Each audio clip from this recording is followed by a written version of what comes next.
We are the Carmean family. This is my wife Annette. My name is Jim. We were missionaries in Venezuela until 2004. We moved here to Washington, and our daughter Karen Cordes and her husband Brian were attending Grace, and actually Brian had been a member at Grace for many, many years, and so we started attending Grace, didn't even really look around for another church because we wanted to be where they were and where our grandkids were, and in addition to that, we loved the preaching, the music, the people, and the Bible teaching and all the rest, so Grace became our home. We left for church, and we have a weather radio, and we heard that there were storms in the area, but that's happened many, many times, so we didn't do anything differently than we would have otherwise. And we went to Sunday school, and after Sunday school we were headed into the second service when Pastor Carey gave the word that there were tornadoes in the area and everyone needed to get into the basement of the church. So we filed down there, and while we were there, the word came that a tornado had touched down in Washington, and they announced that on the church PA. And once again we thought, well, touchdown, hopefully. It's not your house. Yeah, right. Probably some trees were taken or whatever. But then when it was okay to leave the basement of the church, we headed upstairs and headed home. And our neighbors, Roger and Maribel Liebeck, had, we found out later, had not gone downstairs. They had decided to head home rather than go to the basement. And so we still had cell phone service at that point, and they called us and they said, "We've gotten to our house and it's gone." And of course, they didn't go into detail, and we didn't ask what does gone really mean. But when we got here, of course, it took us, well, we had taken somebody to church, so we had to drop him off in East Peoria, and then the traffic by that time, the emergency vehicles were everywhere. The streets were jammed with cars and trucks and emergency vehicles and all the rest. So I suppose we didn't get here until what? Couple of hours. Yeah, well, maybe 1:30. Probably. Parked a couple blocks away, walked to here, and Roger and Maribel were certainly right. It was gone. What was left was the subfloor and the basement. So we went around and looked in the blown out basement windows on the back of the house, which faces the south. So of course the storm came from the southwest. And I particularly wanted to get some things out of the basement because the day before I'd taken our laptop down there and I was transferring some pictures and all. So I had the laptop there with all our pictures and other data on, and a backup drive there as well. And a family came along, and this is where you can take over. Family came walking along and said, "What can we do to help you?" And so we were kind of looking down the broken out windows in the back, and we said, "Oh, we really need some stuff out of there." And he said, "Well, let me see if I can get in." He went in through the window and handed out our computer, some other things that we asked him to. Plus he turned off our water because everything was, pipes were spraying and dripping, but it was such a mess down there that everything was covered with debris and dirt and stones and insulation, and it, you know, looked terrible down there. So, but we were very thankful to be able to retrieve the laptop and some other photo albums and things like that. So. Actually, Jim had gone down. He usually reads downstairs in the morning, and he was down there Sunday morning. He said, "Oh, I should take that computer upstairs." And he said, "Oh, well, I'll get it when we get home from church." had he taken it upstairs, everything would have been gone. So we were blessed there. One of the many, many blessings. The outpouring of love from the church, from other Christian friends, from our families, from neighbors has just been astounding. God provided a place to live right away. There aren't too many rental apartments or houses in this town, and the ones that were available were taken up that very day. We found, or the Lord directed us to an apartment in Morton. It was the only place we looked at, but it was very adequate, and we right away signed a lease on Wednesday, one of the last ones that they had available, and we were very comfortable there, and it was an excellent place to live during those 9 months that we were out of our house. So many, many blessings along the way. That the outpouring of love from meals. The church set up a meal program, for instance, and we could sign up online for meals, and church people, mostly from our Sunday school class, brought us meals, and that was such a blessing.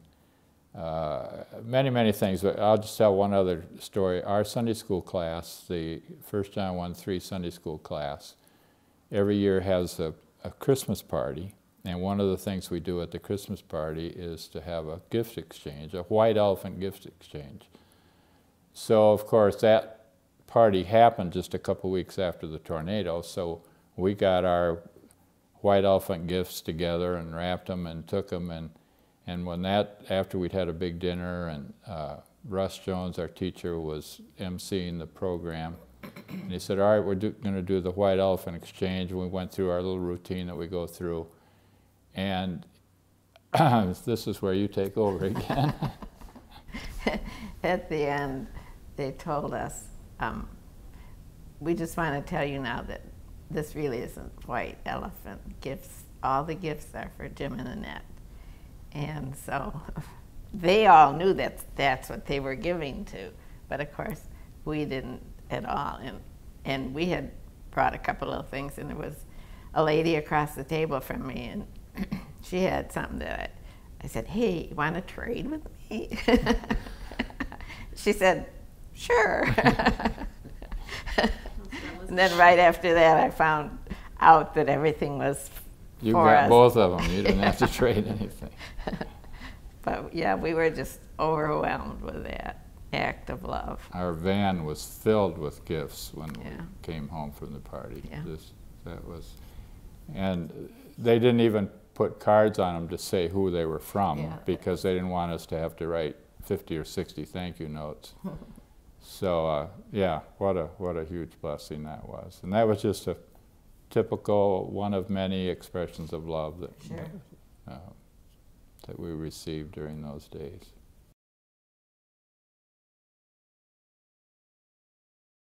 Well, we've seen God's hand just in so many, many ways. Obviously, nobody asked for a tornado. Nobody asked for any problems that we have. But one of the things that we've been reminded of over and over again is that God is faithful. He was faithful before the tornado, and good and compassionate and loving, and He still is. That hasn't changed. He hasn't changed, obviously. But what a stark reminder that in spite of going through something like this, we can trust God, because He never fails, and He's the same yesterday, today, and forever, and we continue to cling to Him. Probably our main prayer request through all of this has been, Lord, give us patience, because, well, on and on, working with builders and insurance companies and vendors and on and on and on. We just needed lots of patience, and obviously we needed lots of wisdom, and we just trusted God for that, and He granted wisdom. We probably didn't use it in the best way every time, but God was so faithful through all of this. Anybody would learn through this, if they didn't know already, that we need to hold everything very lightly. Our possessions aren't ours.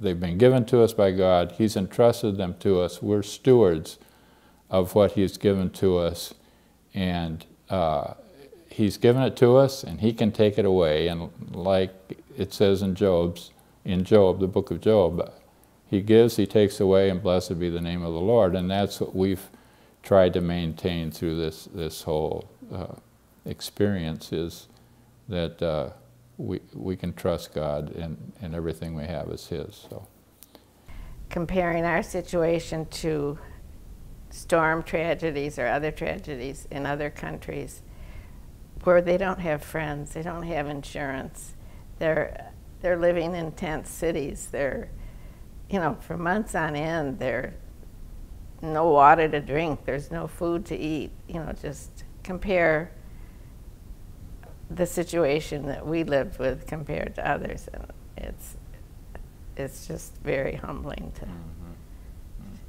Once again, we're thankful for people's generosity, good insurance, the church. The Lord has provided in every way, and we're very, very grateful. Parts of it feel like home, parts of it are different.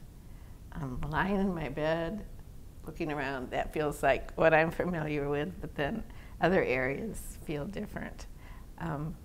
Still learning where some of the light switches are. I keep going for the wrong switch in a room where is the same as before, but they've put the light switches on the other side of the door or whatever. So that's kind of crazy. And it just seems like it's just been a huge process of just totally regrouping everything that we need. And, you know, we still have seems like we have our major pieces of furniture, not everything in the kitchen yet, but it just takes so much time to you know, put all that together.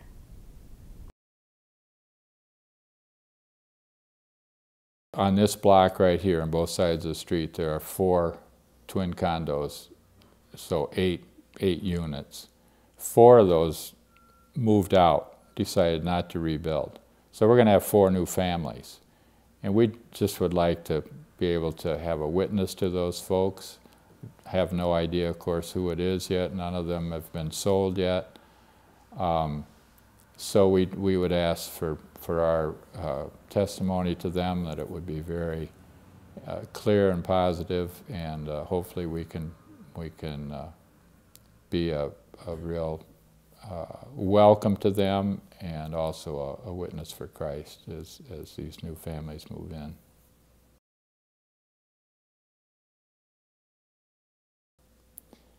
We certainly wouldn't have wanted to go through a tornado, nobody would, but God has used this experience to bless us and to cause us to love Him more, to love each other more, to love others more, and to pass on some of the blessing that we've received through this to others.